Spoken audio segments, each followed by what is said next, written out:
헌신 속에서 인도네시아 선교 캠프를 다녀올 수 있도록 은혜를 주신 하나님께 감사를 드립니다.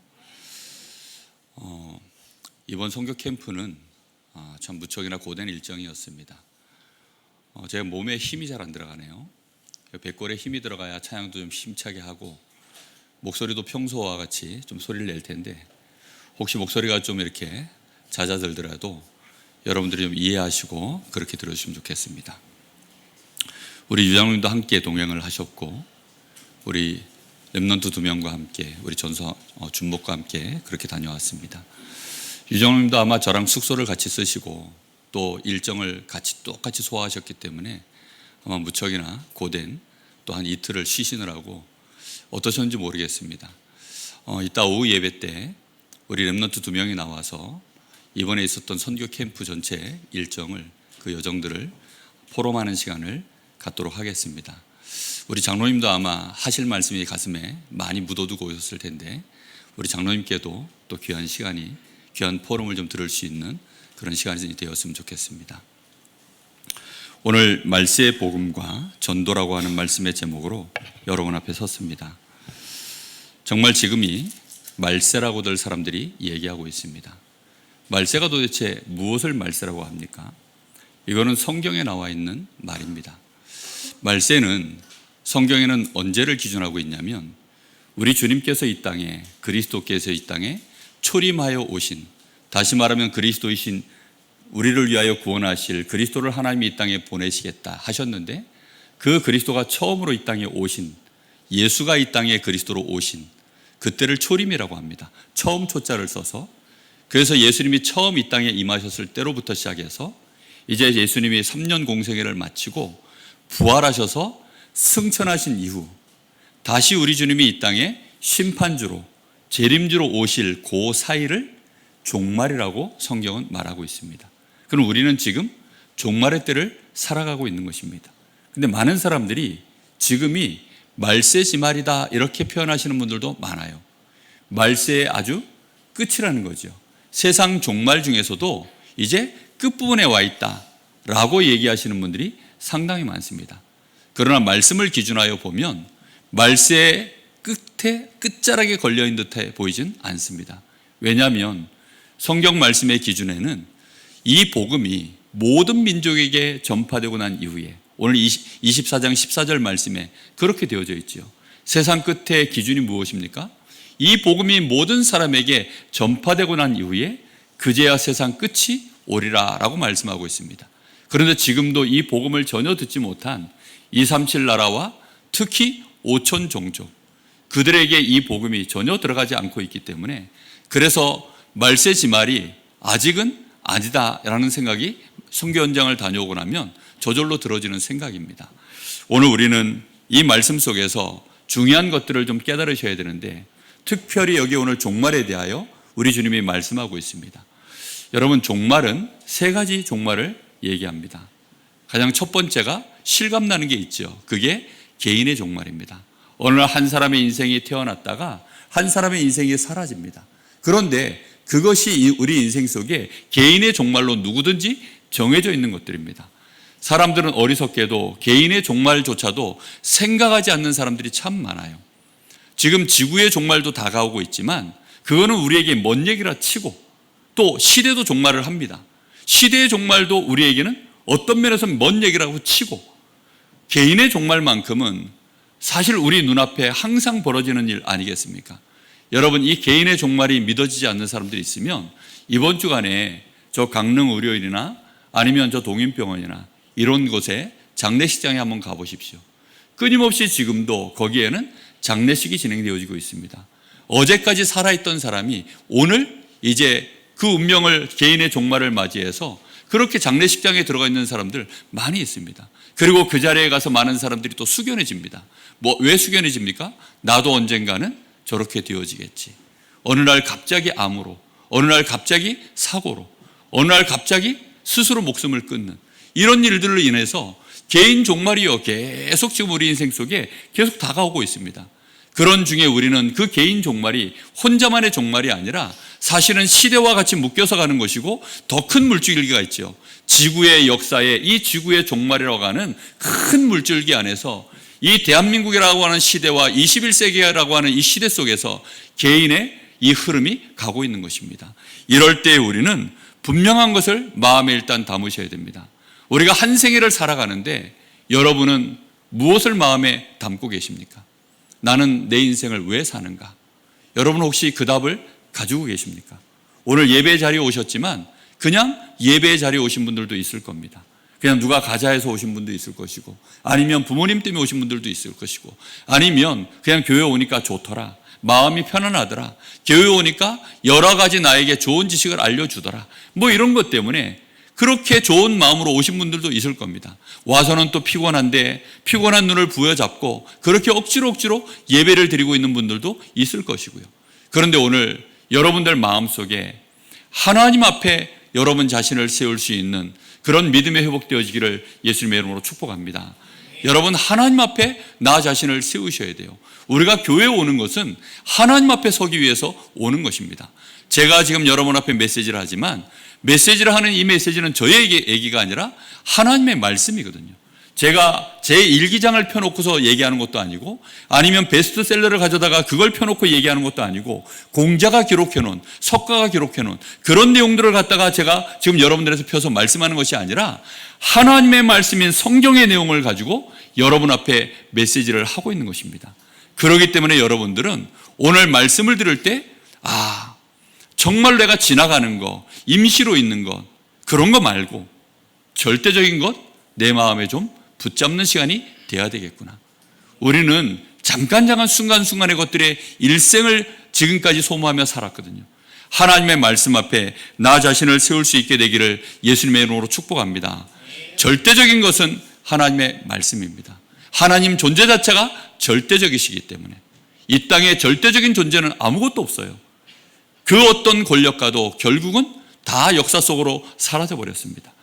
그 권력가들을 세우고 내리고 많은 나라가 흥왕하게 하고 망하게 하고 그 모든 것들을 주관하신 하나님, 절대자이신 하나님이 오늘 여러분들에게 가장 중요한 것을 말씀으로 주셨습니다.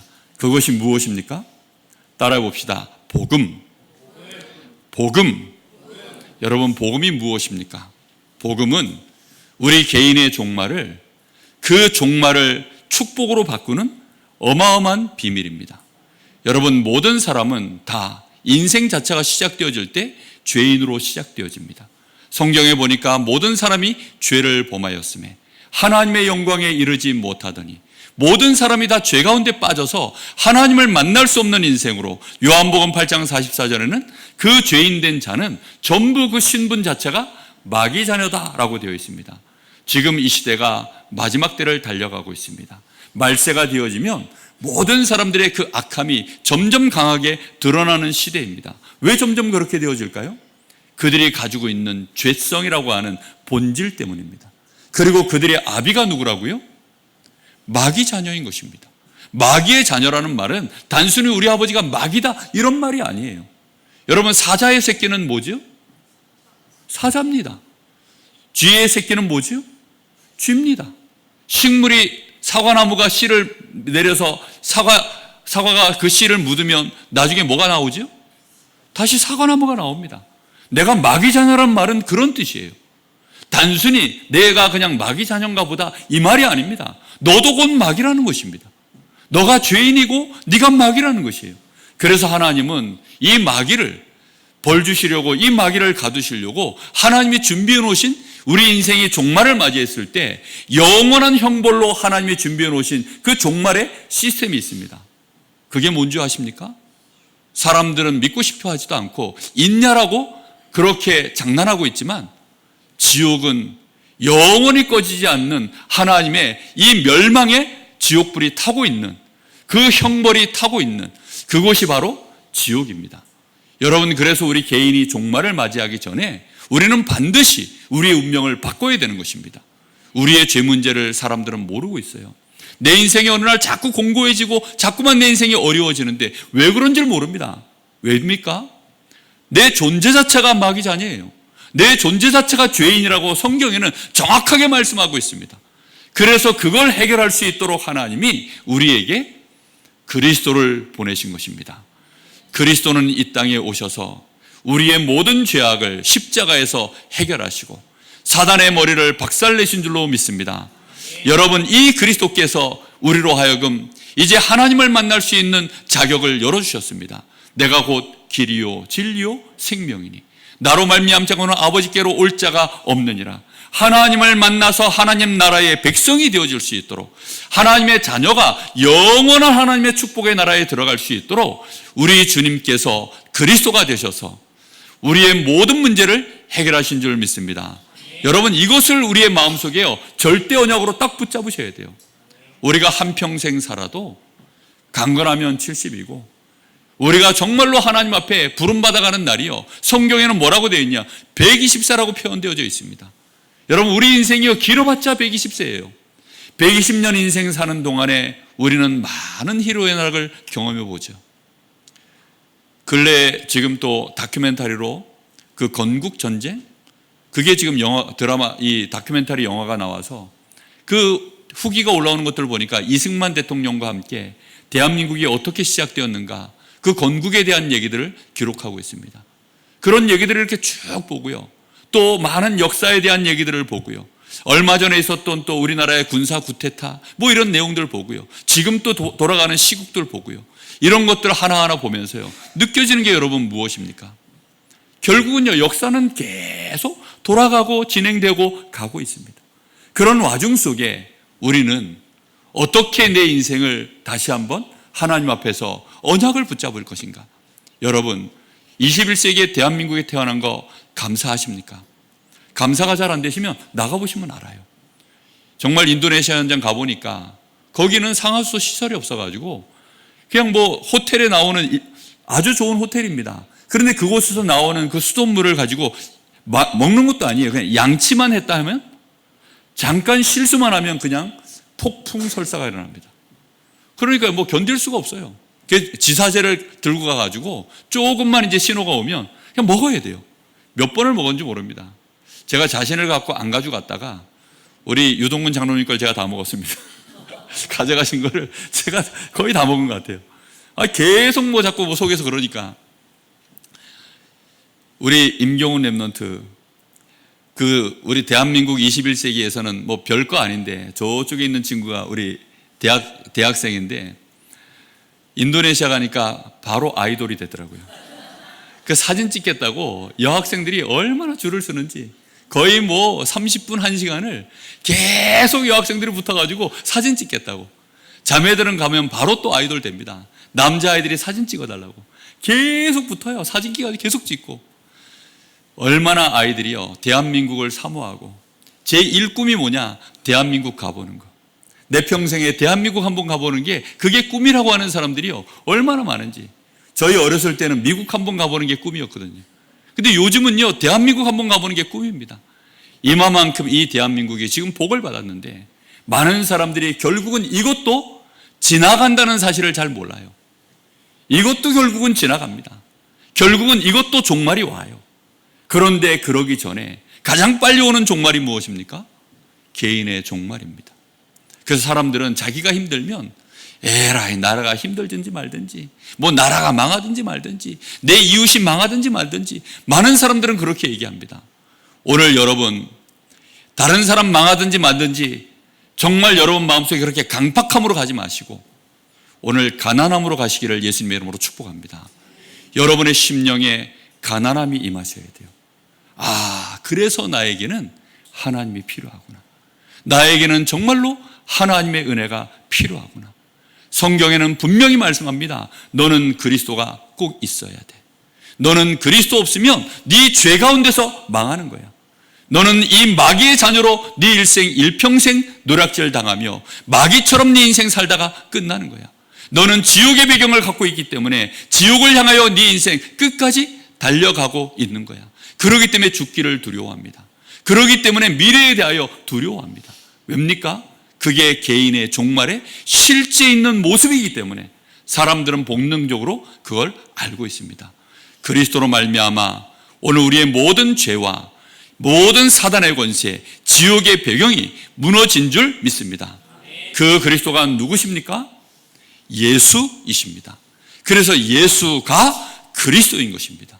그래서 예수여 하고 부를 때 그냥 예수를 부르는 것이 아니라 주 예수여 나를 구원하여 주옵소서 할 때 우리 주님이 그리스도이시기 때문에 나의 모든 죄와 사단의 권세와 지옥의 배경을 단판에 끝내시고 나를 의롭게 만드시고 나를 하나님의 자녀로 아예 신분 자체를 재창조해 주시고 우리의 배경을 하나님의 나라의 백성으로 바꾸시는 줄 믿습니다. 여러분, 오늘 여러분 마음속에 이 사실을 절대 언약으로 딱 붙잡으세요. 일평생 우리는 이 축복 속에 살아가는 것입니다. 그리고 우리는 이 속에서 나에게 주신 절대 배경, 저는 이 복음 가지고 저 인도네시아 현장에 가거나 아니면 저 우리 이 강릉 지역의 많은 사람들 복음 전하러 나아갑니다. 그런데 인도네시아 현장 가면 사실 그 사람들이 저를 부러워해요. 그래서 제가 제일 조심하는 게 뭐냐면 대한민국이라고 하는 배경을 가지고 가지 않아야 되겠다. 대한민국이라는 배경을 가지고 가는 것 중에 실수하는 게 뭐냐면 선물 들고 가는 겁니다. 아이들이 좋아할 만한 거, 그 현지 사람들이 좋아할 만한 것들을 가지고 가는 그것이요, 대한민국이라고 하는 배경을 들고 나가는 거예요. 절대 그렇게 되면 큰일 납니다. 그들에게 뭘 들고 나가려고 하느냐? 하나님의 나라라고 하는 이 배경을 들고 나가서 이 사람들에게 이 복음을 정확하게 빛을 비추는 일을 감당하길 원하여서 나갑니다. 여러분, 이 강릉 현장에는 저보다 잘 사는 사람, 저보다 실력 있는 사람, 훌륭한 사람 훨씬 많겠죠. 그분들 앞에요, 제가 저의 육신적인 배경을 갖고 나가면 할 수 있는 말이 아무것도 없어요. 그래서 저는 뭘 가지고 나가느냐? 항상 하나님의 나라의 배경을 가지고 나가는 것입니다.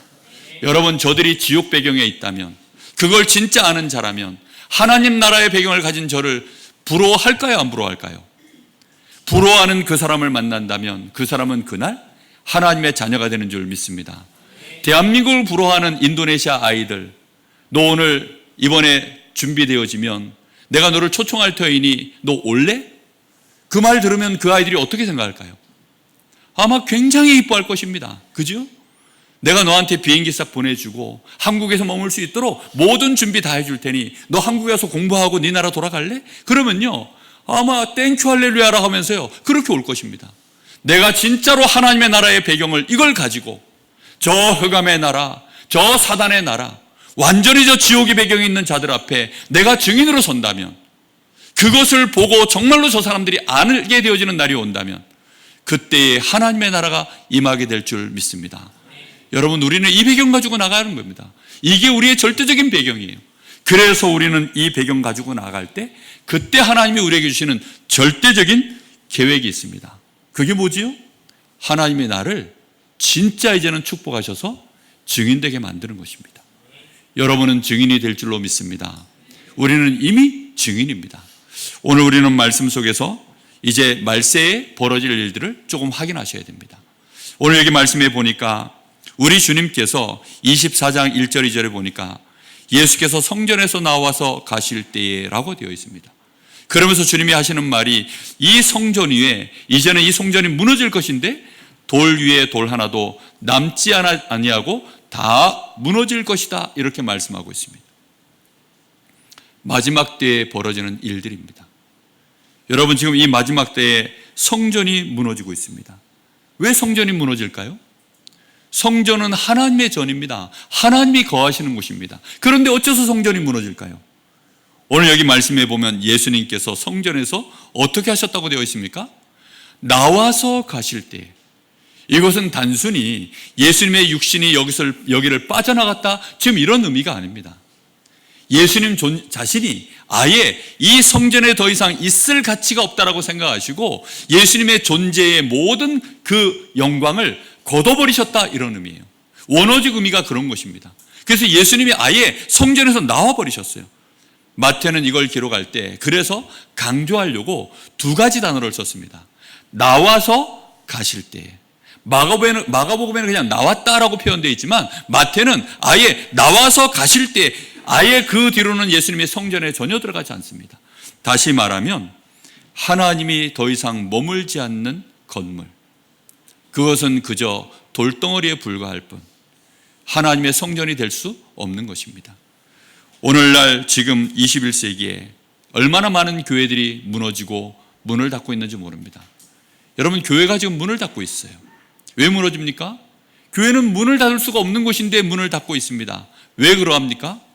거기에는 우리 주님이 더 이상 함께 하시지 않기 때문입니다. 여러분, 교회는 절대 문을 닫을 수가 없어요. 그런데 주님이 나와버리시면 그때부터 무너지는 것입니다. 말세가 되어지면 이런 일들이 벌어지는데 왜 그렇게 되어집니까? 오늘 말씀 속에서 그 답들을 찾아내시고 내 인생의 정확한 답들을 가지고 승리할 수 있게 되기를 바랍니다. 자, 말세의 징조들에 대하여 예수님께 제자들이 나와 묻습니다.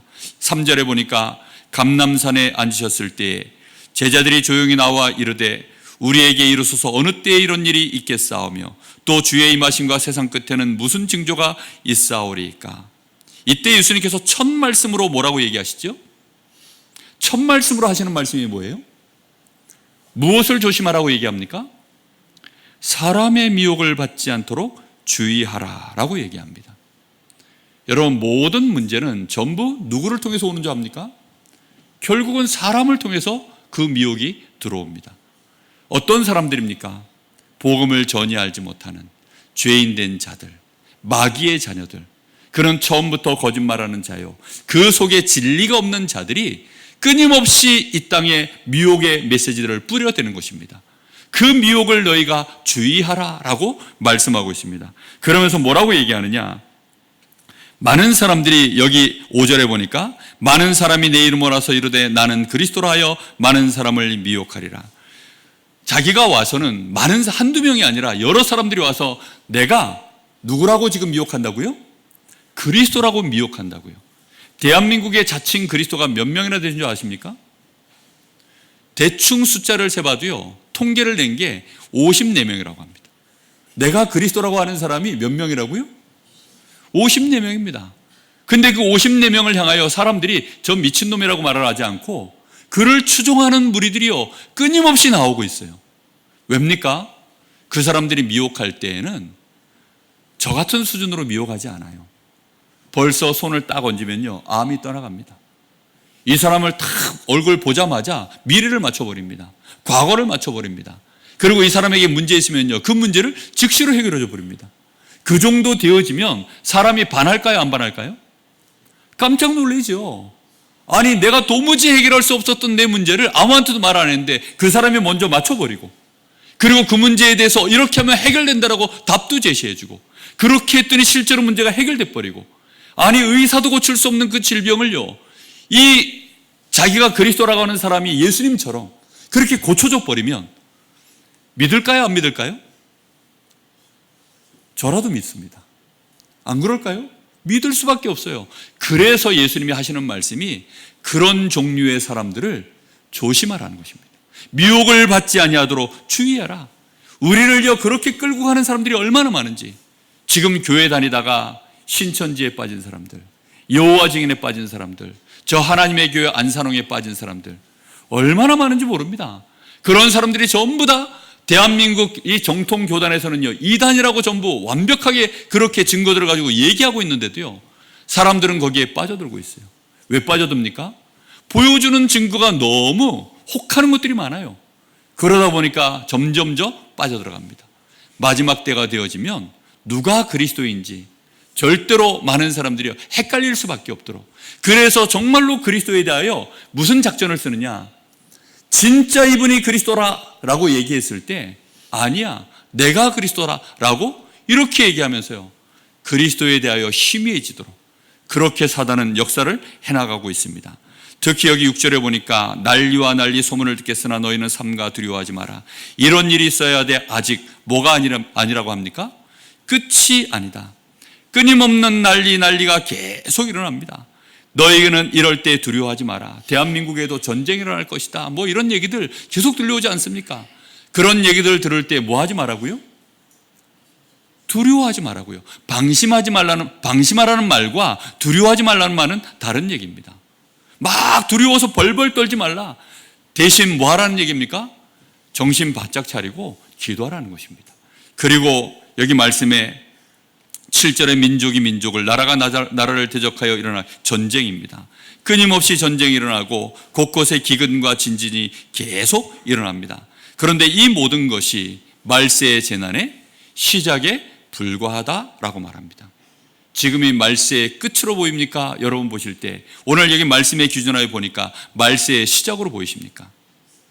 이제 말세는 이미 시작되었지만 그 재난의 시작에 불과할 뿐입니다. 자, 그러면서 이때에 정말로 심각한 문제가 이제 발생합니다. 이 마지막 때에 여기 예수님이 9절에 하시는 말씀을 잘 보십시오. 그때의 사람들이 너희를 환난에 넘겨주겠으며 너희를 죽이리니 너희가 내 이름 때문에 모든 민족에게 미움을 받으리라. 지금 이런 일들이 계속 벌어지고 있습니다. 여러분, 이상하게 모든 종교는 다 연합해 가는데 기독교만은 끊임없는 핍박을 받고 있습니다. 역사 속에 기독교에 대한 핍박의 얘기들은 어마어마하게 많거든요. 지금도 기독교에 대한 핍박은 실시간으로 진행되어지고 있습니다. 지금도 우리 한국교회는 여전히 종교의 자유가 있지만 많은 지금 정치인들이 기독교를 없애버리려고 얼마나 많이 그렇게 하는지 모릅니다. 지역에다가 절간을 짓는다 하면 지역 주민들이요 반대하지 않아요. 근데 교회를 짓는다고 하면요 얼마나 반대를 하는지. 저희 교회도 이거 성전 건축할 때 지역 주민들이 그렇게 많이 반대를 했다고 하더라고요. 이런 일들이 계속 벌어지고 있습니다. 실제로 지금도 선교 현장에 나가면 복음 전하는 전도자들을 죽이는 일들이 계속 벌어집니다. 막 핍박하고 교회를 불지르고 이런 일들이 계속 일어나요. 몇 년 전에 저 중국에서는 일제히 선교사들을요 싹 다 또 추방하는 일들도 그렇게 벌어졌습니다. 이게 왜 그렇습니까? 점점 이 마지막 때가 되어지면 벌어지는 징조들인 것입니다. 여러분, 이런 것들을 여러분 놓치지 마시고 이게 당연한 것이구나. 그런데 문제는 말세의 교회의 모습에 대하여 예수님이 10절부터 말씀하고 있습니다. 이 10절에 보니까 교회가 점점 이렇게 핍박을 받고 교회는 자꾸만 힘을 잃어가고 이러다 보니 이제 사람들이 교회에 대하여 회의감이 드는 거예요. 자기가 믿는 믿음에 대하여 회의감이 드는 것입니다. 오늘 여러분들이 이 말씀 속에서 분명한 답들을 찾으셔야 되는데요. 혹시 여러분들 중에도 교회를 내가 지금 왜 다니고 있나? 아니, 내가 왜 예수를 믿어야 하나? 내가 하나님을 이렇게 믿어야 되나? 혹시 이런 생각 드시는 분들이 있다면 오늘 말씀 속에서 분명한 답을 찾으셔야 됩니다. 자, 10절에 그때 많은 사람이 일단 어떻게 되어 있다고요? 실족하게 돼요. 발이 미끄러진 것입니다. 발이 미끄러진 걸 표현할까요? 믿음이 미끄러진 것을 말하는 것입니다. 하나님께 기도응답 받는 게 없어요. 내가 하나님께 은혜를 받고 힘을 얻은 적이 너무 먼 얘기입니다. 교회에 오면 말씀 속에는 그런 것 같은데 말씀 속에만 그런 얘기가 있을 뿐 나에게는 하나님의 응답이 없구나. 하나님은 과연 살아계시는가? 하나님이 과연 살아계시는가? 여러분 믿어지십니까? 하나님이 정말로 살아계신 줄 여러분 믿어지십니까? 내가 정말로 이 땅에 하나님 앞에 헌신하고 헌금하는 것들이 내가 영원히 살 집인 저 천국의 보화로 쌓여지고 있다는 사실을 여러분 믿어주고 계십니까? 그런데 핍박은 지금 우리 앞에 어떻게 와 있어요? 실시간으로 지금 벌어지고 있습니다. 내가 지금 현장 나가서 삶을 살아보면 저 불신자들과의 경쟁은 실시간으로 지금 벌어지고 있습니다. 우리는 교회에 헌금을 드리다 보니 11조도 내고 여러 가지 각종 헌금을 드리는데 불신자들은요 자기 앞길을 위하여 많은 지금 저축을 하고 투자를 하고 일요일에는 또 자기가 하고 싶은 거 엔조이하고 아니면 이 시간들을 빌려서 또 더 노력하고 이러고 있는데 과연 우리가요 그 불신자들과 지금 실시간으로 이렇게 삶을 살아가는 우리가 과연 이렇게 하나님을 믿어도 될까요?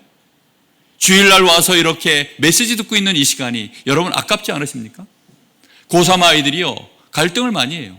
예배 시간에 와서 예배 드리는 거. 특히 부모가 야, 너 예배 빨리 드리고 집에 가. 빨리 예배 드리고 저 도서관 가. 희희닥거리지 말고. 부모들이 그렇게 얘기합니다. 그럼 왜 그럴까요? 벌써 말은 안 했지만 마음 상태, 믿음 상태는 실족되어져 있는 것입니다. 이게 지금 무서운 거예요. 시험까지는 안 들었는데 이미 마음은요 무너져 있는 것입니다. 그러다가 이제 어떤 계기만 생기면 그때에는 싸움이 나는 것입니다. 미워하고 분노하고 할 수만 있다면 나 살기 위하여 저 사람을 고발해버리고, 이런 일들이 벌어지는 거예요. 실제 초대교회 당시나 아니면 로마의 핍박이 강할 때, 공산주의가요 교회를 엄청나게 핍박에 들어갈 때, 그때 이런 일들이요 굉장히 많이 벌어졌습니다. 예수님이 직접 하신 말씀 그대로 서로 잡아주고 서로 미워하겠으며, 그러면서 교회 안에는 말씀을 들고 있는 이 하나님의 말씀을 가지고 거짓 선지자들이 일어나서 이 사람들이 이제 많은 사람들을 미혹하는 일들이 벌어집니다. 복음을 강조하는 것이 아니라 우리 인생 자체를 위하여 하나님이 주신 이 어마어마한 생명의 복음은 강조되지 못하고 자꾸만 이제 바리새인들처럼 이런저런 얘기들을 하는 것입니다. 스펙을 많이 쌓은 목회자들이 나오고 있습니다. 여러분, 오늘날 한 교회 안에 저희 교회 정도 수준의 이 정도 사이즈의 교회에 담임 목사가 되려고 그러면 여러분 박사학위를 적어도 2개 이상은 가져야 돼요. 국내에서 박사 받아도 안 됩니다. 저 미국이나 이런 데 가서 박사학위 한 2억 개쯤 따고 와서, 그리고 많은 스펙들을 실제로 사람들 앞에 내놓을 만한 스펙들을 다 내놓고 그리고 와야, 그렇게 해도요 경쟁률이요 뭐 20대 1, 30대 1, 막 심지어는 뭐 조금 더 큰 교회는 100대 1 이래요. 그 정도 되어지는 스펙을 가진 분이 여기 딱 서가지고 입에 탁 빠따 바른 이런 소리로 한마디씩 영어 섞어가면서 한마디씩 고급적인 단어 섞어가면서, 그러면서요 굉장히 막 넓은 지식과 많은 고급스러운 지식들을 뱉어내면서, 그러면서 우리는 이렇게 해야 됩니다, 저렇게 해야 됩니다, 하면 됩니다, 할 수 있습니다, 우리가 인격적으로 바르게 해야 됩니다, 우리는 서로 사랑해야 됩니다, 뭐 이런 얘기도 쭉 하기 시작하면요 감동 받을까요, 안 받을까요? 받습니다. 안 받을 수가 없어요. 소목사가 여기 서 있으니까 뭐 왔나 보다 싶지, 정말 여러분 실력 있는 좋은 분들 와서 하면 감동받는다니까요.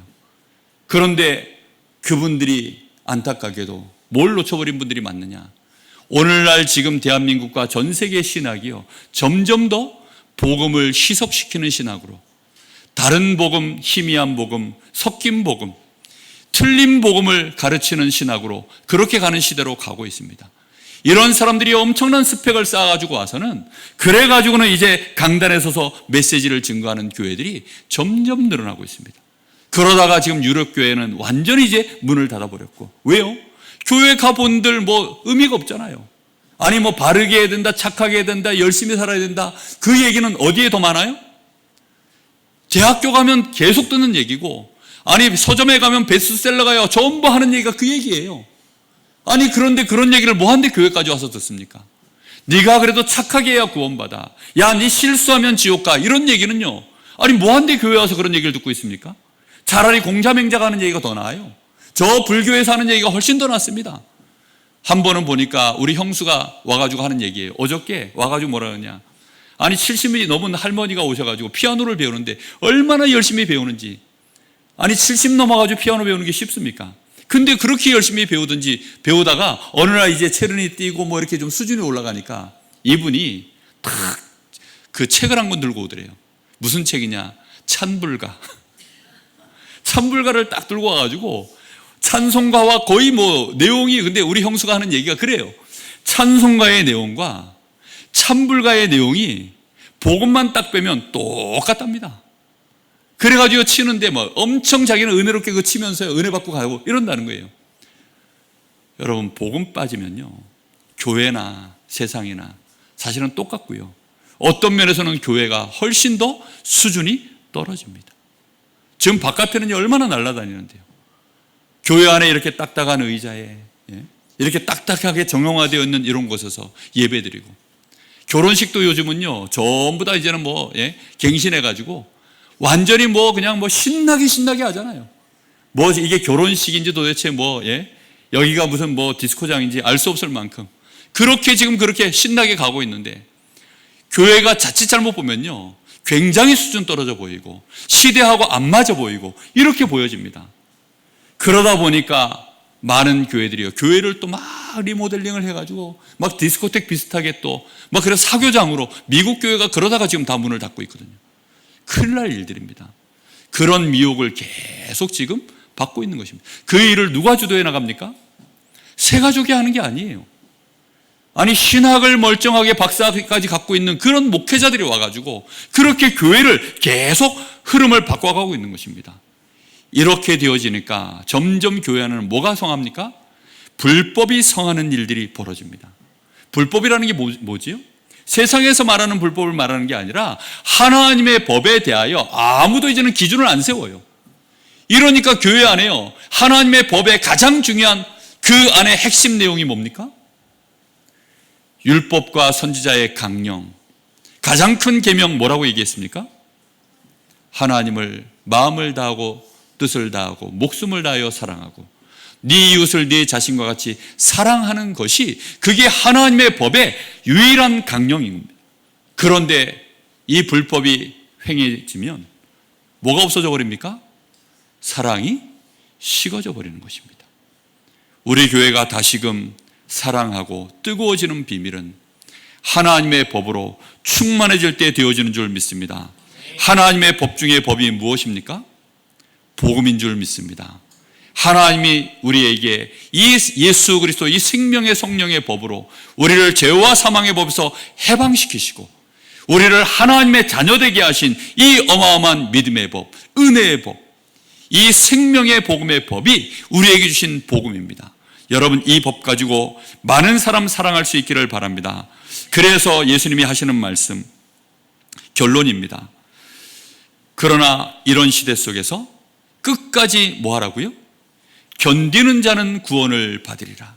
여러분, 우리가요 뭐 열심히 버텨내고 막 열심히 노력하고 지금 그런 뉘앙스로 들리기 쉽습니다. 끝까지 견뎌라 이러니까요. 이 말은 그런 의미가 아닙니다. 복음을 절대 놓치지 말고 오직 그리스도만을 붙잡고 믿음으로 끝까지 가라는 것입니다. 그 어떤 미혹하는 일이 벌어져도, 그 어떤 난리와 난리 소문이 벌어져도, 우리에게 엄청난 핍박의 위협이 다가와도 그래도 뭐 붙잡고 끝까지 견디라는 겁니까? 그리스도가 나의 구주이시다. 그거 붙잡고 승리해야 될 줄로 믿습니다. 여러분, 한 번씩 저 재난을 만나서 저 지금 재난 현장에 이 구조 현장에 들어가 있는 사람들, 그 사람들이요 무엇을 가지고 희망을 붙잡고 있죠? 이 사람들이요 막 하루고 이틀이고는 웬만하면 다 버텨냅니다. 일주일씩도 버텨냅니다. 그런데 한 보름씩, 그것도 지나서 한 달 가까이를 버텨내는 사람들이 있어요. 실제로 그게 어려운 일인데 그렇게 버텨내는 사람들이 있다니까요. 그런데 어떤 사람들은요 일주일도 안 가서 죽는 사람들이 있어요. 그 차이점이 뭔지 아십니까? 구조에 대한 분명한 소망이 있는 사람은 보름이고 한 달이고 버텨냅니다. 분명하게 거기에 대한 소망이 있는 사람들, 그래 구조대가, 대한민국 구조대가 틀림없이 내가 지금 SOS 신호 보낸 것을 확인했어. 그럼 이제부터는 나는 기다리면 돼. 어떻게 기다릴까? 어떻게 이걸 버텨낼까? 그러면요 한 달 그 이상도 견뎌냅니다. 사람은요 그런 존재예요. 그 마음속에 확신이 들어가면요 그걸 꺾어낼 자가 없습니다. 여러분, 이 복음 가지고 확신 가질 때 승리하게 될 줄로 믿습니다. 여러분, 하나님이 우리에게 주신 유일한 답이요 그거예요. 그래서 끝까지 견디는 자는요 반드시 우리가 구원받은 하나님의 자녀로서 증거를 나타낼 수 있게 되어집니다. 나는 실력도 모자라고, 우리 집은 이렇게 힘들고, 우리 집은 이렇게 가난하고, 나는 가진 것도 없고 배경도 없고, 나는 이미 늙었고, 나는 우리 집은 이런데요. 아니 지금 이런 선교 현장 나가보십시오. 그렇게 열악한 환경 속에 있는 그 선교 현장에 있는 아이들한테 뭘 가지고 우리가요 소망을 심어줘야 될까요? 저는요 그 사람들한테 해준 얘기가 하나밖에 없습니다. 대한민국은 하나님이 축복하신 나라다. 대한민국은 하나님이 축복하신 나라다. 이 복음 들어오는 그날로부터 모든 흑암이 덮여있던 이곳에 하나님이 그리스도라고 하는 어마어마한 축복의 빛, 생명의 빛, 창조의 빛을 이 땅에 비춰주시는 그날로부터 대한민국은 살아났다. 역사 속에 지금처럼 이렇게 대한민국이 찬란하게 빛났던 적은 없었다. 많은 사람들이 건국 그 전쟁 그 다큐멘터리를 보고 나서요 하는 얘기가 있습니다. 이승만 대통령이 대한민국의 초대 대통령이니까 제가 이제 내일이면 가서 한번 보려고, 빠르면 오늘 가서 보려고 좀 생각 중입니다. 사람들이 하는 말이에요. 뭐라고 얘기하느냐? 우리나라를 역대로 건국했던 고려를 건국하고 조선을 건국하고 이 한반도 안에 대한민국과 이 많은 지금 건국했던 인물들이 있잖아요. 그런데 이승만 대통령처럼 대한민국을 역사 속에 가장 빛나도록 이렇게 건국을 해놓은 기초를 닦아놓은 대통령은 역대로 없었습니다 라고 사람들이 그렇게 고백을 한다고 합니다. 그 사람들 댓글 달아놓은 걸 제가 다 봤거든요. 보니까요 그렇게 되어져 있어요. 그분이 어떤 분인지 아십니까? 오직 복음 때문에 하나님의 말씀 신구약을요 달달달 외우신 분이에요. 그리고요 많은 그때 당시에 이분이 그 이시조선의 그 왕족의 그 몰락한 왕족의 한 명이거든요. 그러니까 굉장한 양반가고 엘리트 집입니다. 그러니까 엘리트들 많은 양반들을요 그때 당시에 다 복음을 전해서 전도한 그 1호 인물이 이승만 대통령입니다. 그러다 보니까 우리 대한민국에는 국회의원들 많은 우리나라의 역대 지도자들이요 초창기에는 우리나라 건국 당시에는 실제로 국회 안에 국회가 벌어졌을 때 70-80%가 다 기독교인이었습니다. 우리나라는 그때 당시에 유교, 샤머니즘, 불교 이런 걸로요 90% 이상이 전부 완전히 지금 불신자 국가였는데 놀랍게도요 나라의 지도자의 70-80% 중요한 조직에 있는 분들은요 싹 다 기독교인들이었습니다. 그들 중에 가장 핵심적인 인물이 이승만 대통령인데 우리나라 그래서 대한민국 국회가 제1회 시작되어질 때 대한민국은요 예배드리고 시작했다니까요. 국회 일지에 기록되어져 있어요. 누가 설교를 했으며 누가 대표기도를 했으며 누가 사회를 봤으며 다 기록되어 있습니다. 그분들이 설교한 그 본문, 그 설교 내용, 기도한 내용 다 기록되어 있습니다. 그런 내용들이요 역대로 그런 나라들이 없어요. 미국 다음으로 대한민국이 지금 근대사에 유일합니다.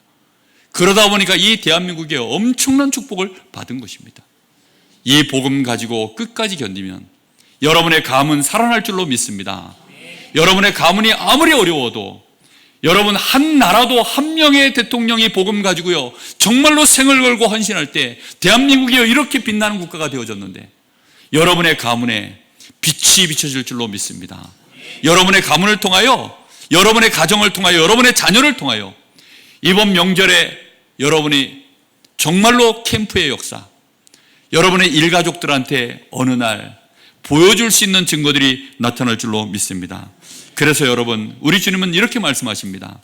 이 천국 복음이 모든 민족에게 증언되어야 된다.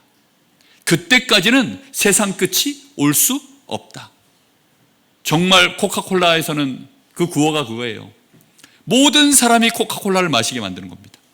그래서 코카콜라 안 들어간 데가 거의 없어요. 거의 전 세계 모든 나라에 다 들어갔습니다. 그 다음에 들어가 있는 게 축구라고 하죠. 축구와 코카콜라. 아니 복음은 안 들어갔는데 코카콜라는 들어갔어요.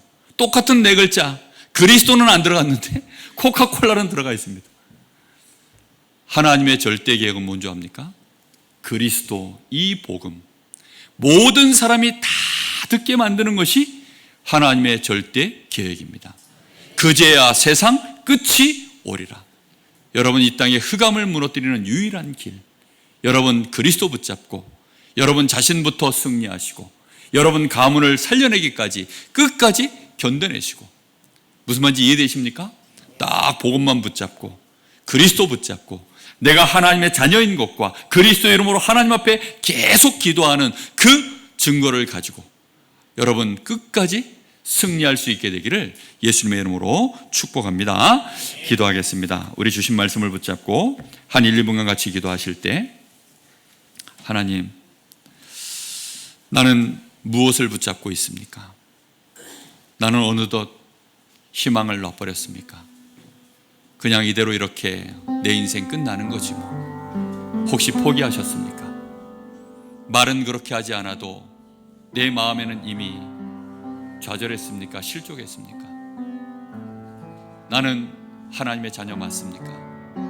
오늘 주신 말씀대로 여러분 다시 한번 이 복음의 약속 붙잡고 일어서시기를 여러분 기도하시기 바랍니다.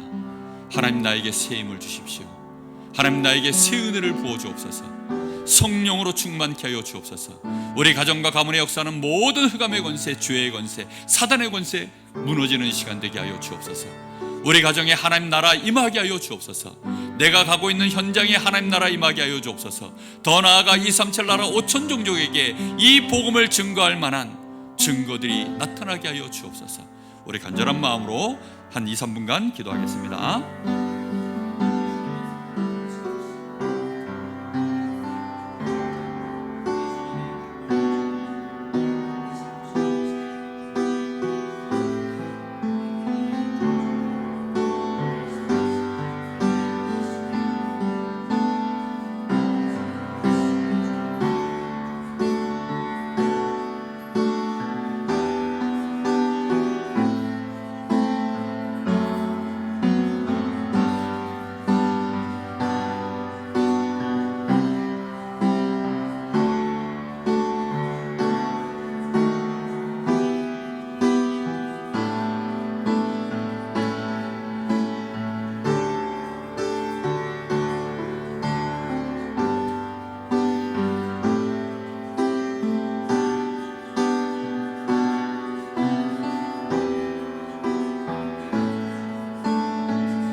살아계신 하나님, 참 감사를 드립니다.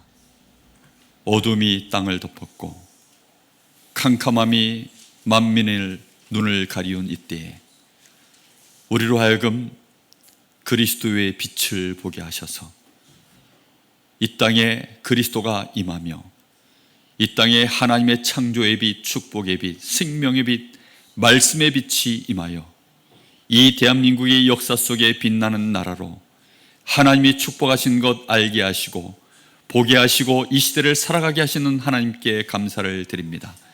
이제 하나님 개인이 가정 가문 안에서 이 복음 가지고 끝까지 견딤으로 하나님 가정 가문 안에 빛나는 하나님의 축복의 역사를 보여주는 증인들로 다 설 수 있도록 우리 성도들을 축복하여 주옵시고 우리 후대들을 하나님이 237 나라의 빛으로 세워주시기를 간절히 소원합니다.